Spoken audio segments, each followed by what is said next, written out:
ಮಳೆಗಾಲಕ್ಕೆ ಬಿಸಿ ಬಿಸಿ ಟೀ ಜೊತೆಗೆ ಈ ಗರಿಗರಿಯಾದಂತಹ ಈರುಳ್ಳಿ ಪಕೋಡಾನ ಟ್ರೈ ಮಾಡಿ. ಸಣ್ಣ ಟೀ ಅಂಗಡಿಗಳಲ್ಲಿ ಸಿಗೋ ಥರ ಕ್ರಿಸ್ಪಿಯಾದಂತಹ ಈ ಈರುಳ್ಳಿ ಪಕೋಡಾನ ಮನೆಯಲ್ಲಿ ಸುಲಭವಾಗಿ ಈ ರೀತಿಯಲ್ಲಿ ಮಾಡ್ಕೊಳ್ಬೋದು.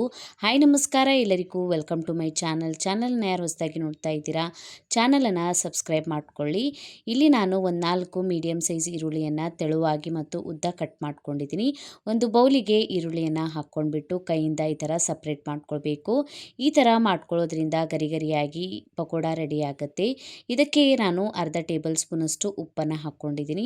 ಉಪ್ಪನ್ನು ಹಾಕ್ಕೊಂಡ್ಬಿಟ್ಟು ಕೈಯಿಂದ ಒಂದೆರಡು ನಿಮಿಷ ಇದನ್ನು ಸರಿಯಾಗಿ ಈ ಥರ ಮಿಕ್ಸ್ ಮಾಡ್ಕೊಳ್ಬೇಕು. ಮಿಕ್ಸ್ ಮಾಡಿ ಒಂದು 5ರಿಂದ 10 ನಿಮಿಷ ಸೈಡಿಗೆ ಇಟ್ಬಿಡಿ. ಈ ಥರ ಮಾಡೋದ್ರಿಂದ ಈರುಳ್ಳಿ ಒಳಗೆ ನೀರು ಬಿಟ್ಬಿಡುತ್ತೆ. ಈ ಈರುಳ್ಳಿ ಒಳಗಿನ ನೀರಿಂದನೇ ನಾವು ಪಕೋಡಾನ ಮಾಡ್ಕೊಳ್ಬೇಕು, ಮೇಲ್ಗಡೆ ನೀರನ್ನು ಹಾಕ್ಕೊಳ್ಬಾರ್ದು. ಈಗ ನೋಡಿ 10 ನಿಮಿಷ ಆಗಿದ್ಮೇಲೆ ಈರುಳ್ಳಿ ಸರಿಯಾಗಿ ನೀರನ್ನು ಬಿಟ್ಕೊಂಡಿದೆ. ಇದಕ್ಕೆ ಅರ್ಧ ಟೇಬಲ್ ಸ್ಪೂನಷ್ಟು ಅಜ್ವೈನನ್ನು ಹಾಕ್ಕೊಂಡಿದ್ದೀನಿ. ಅರ್ಧ ಟೇಬಲ್ ಸ್ಪೂನಷ್ಟು ಅರಿಶಿಣದ ಪುಡಿ, 1 ಟೇಬಲ್ ಸ್ಪೂನಷ್ಟು ಖಾರದ ಪುಡಿಯನ್ನು ಹಾಕ್ಕೊಂಡಿದ್ದೀನಿ. 2 ಟೇಬಲ್ ಸ್ಪೂನಷ್ಟು ಅಕ್ಕಿ ಹಿಟ್ಟನ್ನು ಹಾಕ್ಕೊಂಡಿದ್ದೀನಿ. ಅಕ್ಕಿ ಹಿಟ್ಟು ಹಾಕ್ಕೊಳ್ಳೋದ್ರಿಂದ ಕ್ರಿಸ್ಪಿಯಾಗಿ ಬರುತ್ತೆ ಪಕೋಡ. 1 ಕಪ್ಪಷ್ಟು ಕಡಲೆ ಹಿಟ್ಟನ್ನು ತೊಗೊಂಡಿದ್ದೀನಿ. ಸ್ವಲ್ಪ ಕಡಲೆ ಹಿಟ್ಟನ್ನು ಹಾಕ್ಕೋತಾ ಸರಿಯಾಗಿ ಇದನ್ನು ಮಿಕ್ಸ್ ಮಾಡ್ಕೊಳ್ಬೇಕು. ಕಡಲೆ ಹಿಟ್ಟನ್ನು ಜಾಸ್ತಿ ಹಾಕ್ಕೊಳ್ಬಾರ್ದು, ಈರುಳ್ಳಿಗಿಂತ ಸ್ವಲ್ಪ ಕಡಲೆ ಹಿಟ್ಟು ಕಡಿಮೆನೇ ಇರಬೇಕು. ನೋಡಿ ಈ ಥರ ಮಿಕ್ಸ್ ಮಾಡ್ಕೊಂಡಿದ್ದೀನಿ.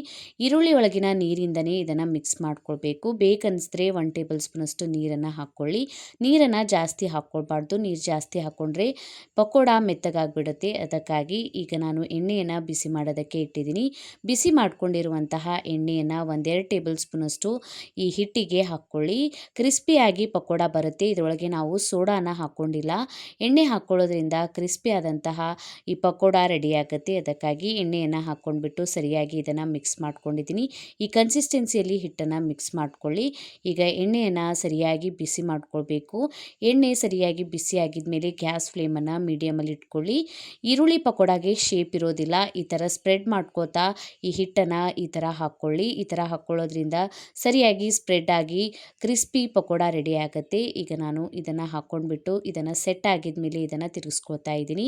ಎಣ್ಣೆಯನ್ನು ಸರಿಯಾಗಿ ಬಿಸಿ ಮಾಡ್ಕೊಂಡ್ಬಿಟ್ಟು ಗ್ಯಾಸ್ ಫ್ಲೇಮನ್ನು ಪೂರ್ತಿಯಾಗಿ ಕಡಿಮೆನೂ ಇಲ್ಲ ಜಾಸ್ತಿನೂ ಇಲ್ಲ, ಮೀಡಿಯಮಲ್ಲಿ ಇಟ್ಕೊಂಡ್ಬಿಟ್ಟು ಫ್ರೈ ಮಾಡ್ಕೊಳ್ಳಿ. ಸರಿಯಾಗಿ ಈರುಳ್ಳಿ ಫ್ರೈ ಆಗುತ್ತೆ, ಕಡಲೆ ಹಿಟ್ಟಿನ ಸರಿಯಾಗಿ ಕೋಟಿಂಗ್ ಕಾಣುತ್ತೆ. ಒಂದೊಂದು ಸಲ ಈ ಥರ ಪಕೋಡ ಮಾಡಿಕೊಳ್ಳುವಾಗ ಎಣ್ಣೆಯಲ್ಲಿ ಬುರುಗ್ ಜಾಸ್ತಿ ಆಗುತ್ತೆ. ಆ ಥರ ಯಾಕಾಗುತ್ತೆ ಅಂದರೆ ಅಡುಗೆ ಸೋಡಾನ ಜಾಸ್ತಿ ಹಾಕಿಬಿಟ್ರೆ ಆ ಥರ ಆಗುತ್ತೆ, ಅಥವಾ ಎಣ್ಣೆಯನ್ನು ಸರಿಯಾಗಿ ಬಿಸಿ ಮಾಡ್ಕೊಂಡಿಲ್ಲ ಅಂದರೂ ಕೂಡ ಎಣ್ಣೆಯಲ್ಲಿ ಬುರುಗ್ ಬರುತ್ತೆ. ಈ ಥರ ಕಲರ್ಗೆ ನಾನು ಈ ಪಕೋಡಗಳನ್ನು ಫ್ರೈ ಮಾಡ್ಕೊಂಡಿದ್ದೀನಿ.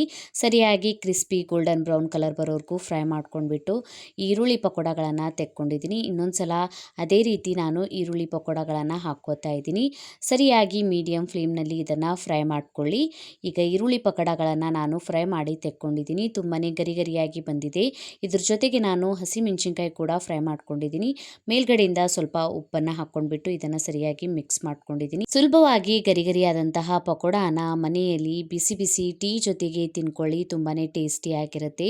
ಸಣ್ಣ ಟೀ ಅಂಗಡಿಗಳಲ್ಲಿ ಸಿಗೋ ಥರ ಗರಿಗರಿಯಾದಂತಹ ಈ ಪಕೋಡಾನ ಮನೆಯಲ್ಲಿ ಒಂದ್ಸಲ ಟ್ರೈ ಮಾಡಿ ನೋಡಿ. ಕಮೆಂಟ್ ಒಳಗೆ ತಿಳಿಸಿ ವಿಡಿಯೋ ಹೇಗೆ ಅನ್ನಿಸ್ತಂತ.